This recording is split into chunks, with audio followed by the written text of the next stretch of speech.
हरि ओम।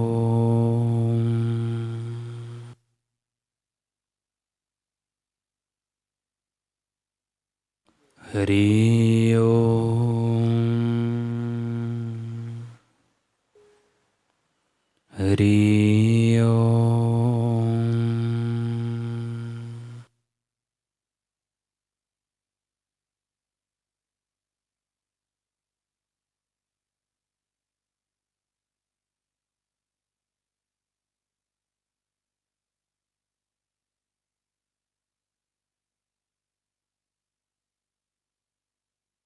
ओम श्री सद्गुरु परमात्मने नमः। श्री योग वशिष्ठ महारामायण।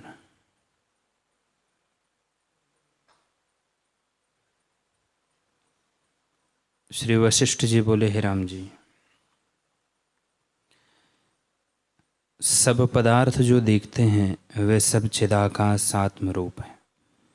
ज्ञानवान को सदा यही वही भासित होता है। आत्मा से भिन्न कुछ नहीं भासित होता। रूप, दृश्य, अवलोक, इंद्रियां और मनस्कार के स्फुरण का नाम संसार है। सो यह भी आत्म रूप है। आत्मसत्ता ही इस प्रकार भासित होती है, जैसे अपनी ही संबित स्वप्न में रूप, अवलोक और मनस्कार होकर दिखती है।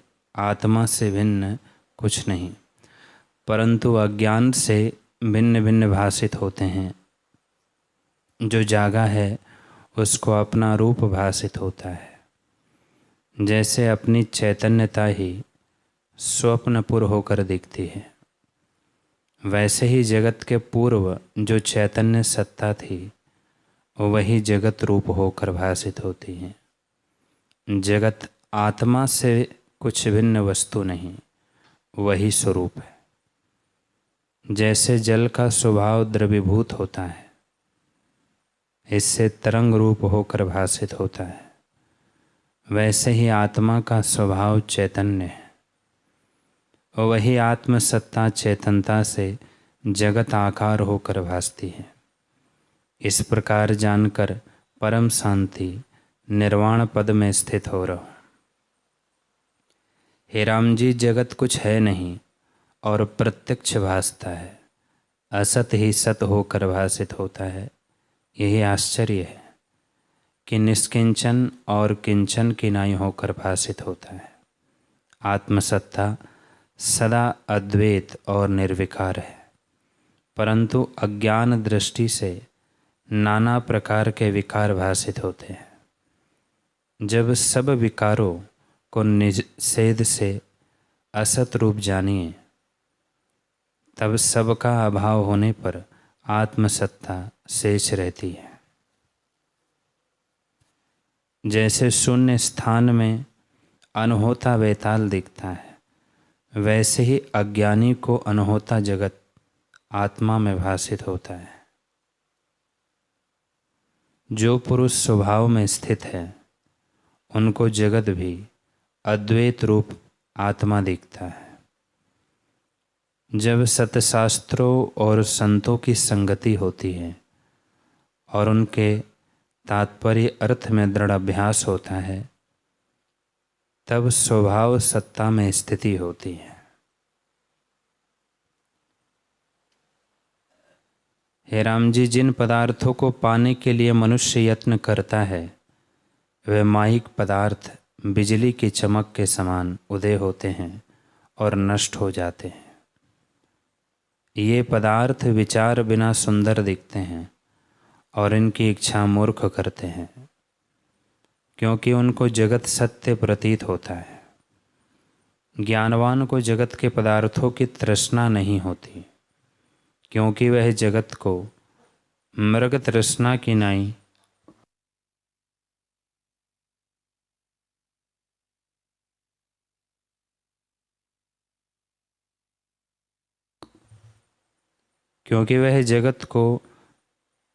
मृग तृष्णा की नाई असत्य जानता है और ब्रह्म भावना में दृढ़ है। अज्ञानी को जगत की भावना है, इससे ज्ञानी के निश्चय को अज्ञानी नहीं जानता, पर अज्ञानी के निश्चय को ज्ञानी जानता है। जैसे सोए हुए पुरुष को निद्रा दोष से स्वप्न आता है और उसमें जगत दिखता है, पर जागृत पुरुष जो उसके निकट बैठा है उसको वह स्वप्न का जगत नहीं दिखता, वह असत है। इसलिए उसके निश्चय को स्वप्न वाला नहीं जानता और उस स्वप्न वाले के निश्चय को वह जागृत वाला नहीं जानता। वैसे ही ज्ञानी के निश्चय को अज्ञानी नहीं जानता। मृतिका की सेना को बालक सेना मानता है, पर जो जानने वाले बड़े पुरुष हैं उनको वह सब सेना मृतिका रूप दिखती है। जब वह बालक भी भली प्रकार जानने लगता है तब उसकी दृष्टि में भी सेना और वैताल का अभाव हो जाता है, मृतिका ही भासती है। वैसे ही ज्ञानवान को सब जगत ब्रह्म रूप ही जान पड़ता है। हे राम जी, जब पुरुष को आत्मा का अनुभव होता है तब जगत के पदार्थों की इच्छा नहीं रहती। जैसे स्वप्न में किसी को मणि प्राप्त होती है तो वह प्रीति करके उसको रखता है, पर जब जागता है तब उसे भ्रम जानकर उसकी इच्छा नहीं करता। वैसे ही जब जीव आत्मपद में जागेगा तब जगत के पदार्थों की इच्छा ना करेगा। जैसे जो कोई मरुस्थल की नदी को असत्य जानता है वह उसमें जलपान के लिए यत्न नहीं करता, वैसे ही जो जगत को असत्य जानता है वह उसके पदार्थों की इच्छा नहीं करता। जिस शरीर के लिए मनुष्य यत्न करता है वह शरीर भी क्षणभंगुर है। जैसे पत्ते पर जो जल की बूंद स्थित होती है वह क्षणभंगुर और असार है और पवन लगने से क्षण भर में गिर जाती है, वैसे ही यह शरीर भी नाशवान है। जैसे धूप से तपा हुआ मृग मरुस्थल की नदी को सत्य जानकर जलपान करने के लिए दौड़ता है और मूर्खता के कारण कष्ट पाता है, परंतु तृप्त नहीं होता, वैसे ही मूर्ख मनुष्य विषयों और पदार्थों को सत्य जानकर उनके लिए यत्न करता और कष्ट पाता है और कभी तृप्त नहीं होता। हे राम जी, पुरुष अपना मित्र आप ही है और अपना शत्रु भी आप ही है। जब सत्य मार्ग में विचरता है और अपना उद्धार करता है तब पुरुष प्रयत्न से आप ही अपना मित्र होता है, और जब सत्य मार्ग में नहीं विचरता और पुरुष प्रयत्न करके अपना उद्धार नहीं करता तब वह जन्म मरण संसार में अपने को डालता है, वह अपना आप ही शत्रु है। जो यत्न करके उद्धार करता है वह अपने ऊपर दया करता है। हे राम जी, जो इंद्रियों के विषय रूपी कीचड़ में गिरा हुआ है और अपने ऊपर दया नहीं करता वह महा अज्ञानतम को प्राप्त होता है। जो पुरुष इंद्रियों को जीतकर आत्मपद में स्थित नहीं होता उसको शांति भी नहीं मिलती।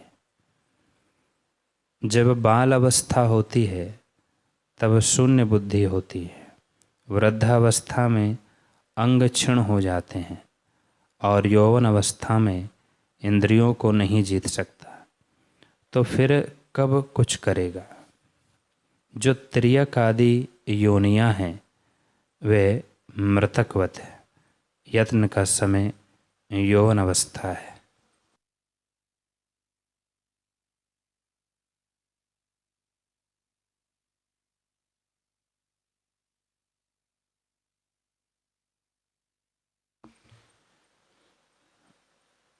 क्योंकि बाल अवस्था तो जड़ गुण रूप है और वृद्धावस्था महानिर्बल सी है, उसमें अपने ही अंग उठाने कठिन हो जाते हैं। तो विचार का क्या फल हुआ, वह तो बालकवत है। इससे यौवन अवस्था में ही कुछ यत्न हो सकता है।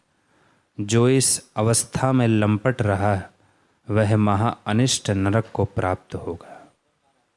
हे राम जी, विषयों से प्रसन्न ना होना, यह शरीर नाश रूप है, तो विषय क्यों भोगे। वेद शास्त्र सुनकर भी जानता है और अनुभव करके भी जानता है कि यह शरीर नाशवान है, पर उसी शरीर में सत्य की भावना करके जो विषयों के सेवन का यत्न करता है, उससे बड़ा मूर्ख कोई नहीं। वास्तव में वही सच्चा मूर्ख है। इससे जो इंद्रियों को जीतेगा वह फिर जन्म न पावेगा। हे राम जी, तुम जागो और अपने को अविनाशी जान और अच्युत परमानंद रूप जानो। यह जगत मिथ्या है, इसको त्याग दो।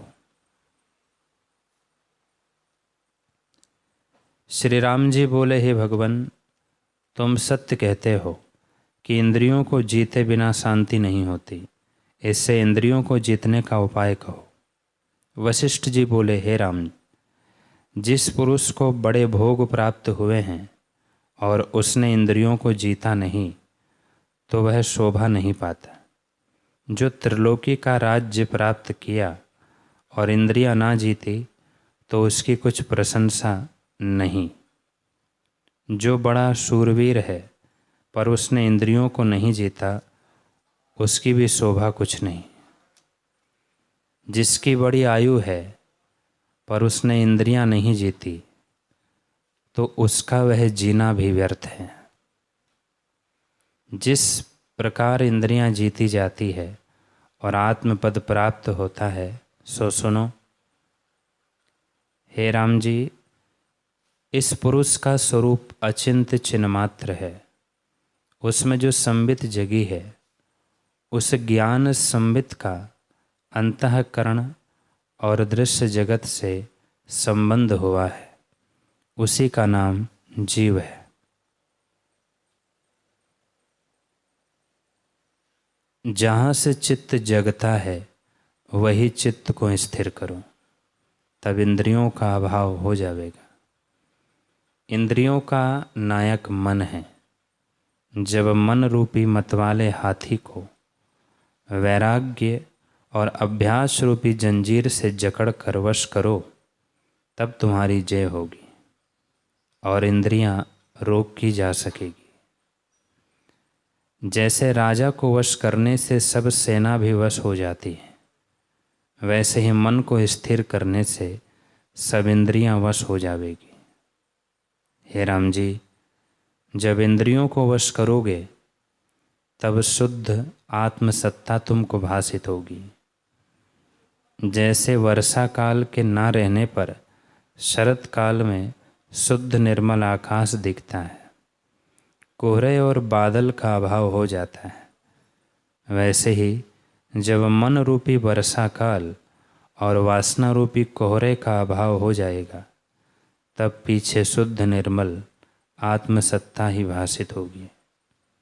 हे राम जी, ये सब पदार्थ जो जगत में दिखते हैं वे असत्य हैं। जैसे मरुस्थल की नदी असत्य होती है, इनमें तृष्णा करना अज्ञान है।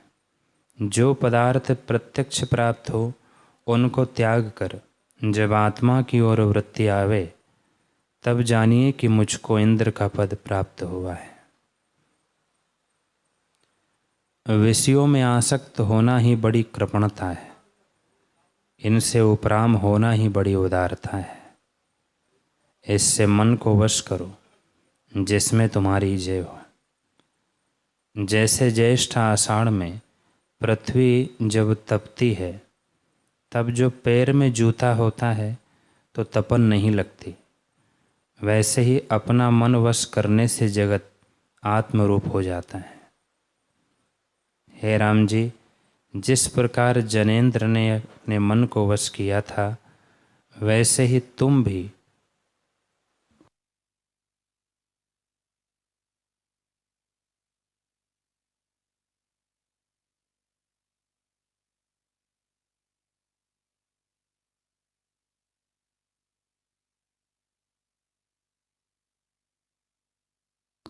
हे राम जी, जिस प्रकार जनेंद्र ने मन को वश किया था, वैसे ही तुम भी मन को वश करो। जिस जिस ओर मन जावे, उस ओर से उसको रोको।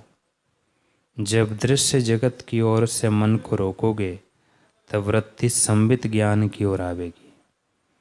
जब संबित ज्ञान की ओर आई, तब तुमको परम उदारता प्राप्त होगी और शुद्ध आत्म सत्ता का अनुभव होगा।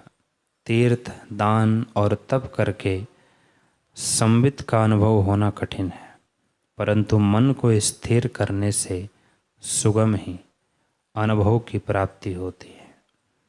मन स्थिर करने का उपाय यही है कि संतों की संगति करें और रात दिन सतशास्त्रों को विचारें। सर्वदा यही उपाय करने से शीघ्र ही मन स्थिर होता है, और जब मन स्थिर होता है तब आत्मपद का अनुभव होता है।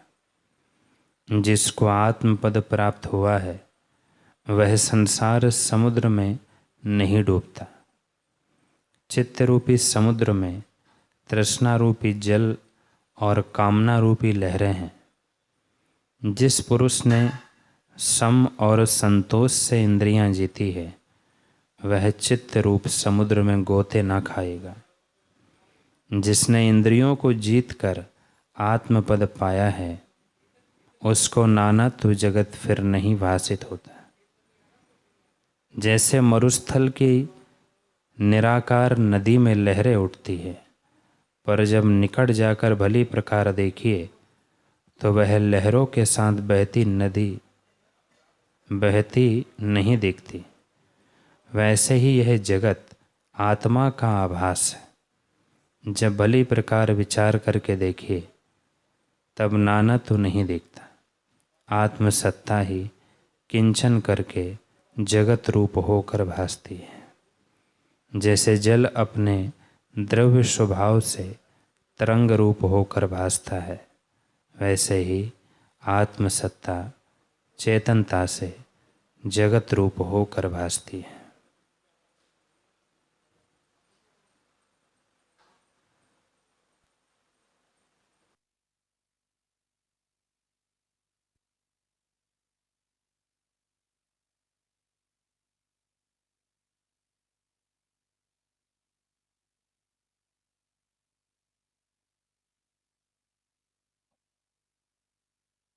हरि ओम, हरि ओम। ओम सहना भवतु सहनो भुनक्तु सह वीर्यं करवावहै तेजस्विनावधीतमस्तु मा विद्विषावहै। ओम शांति शांति शांति। श्री सद्गुरुदेव भगवान की जय।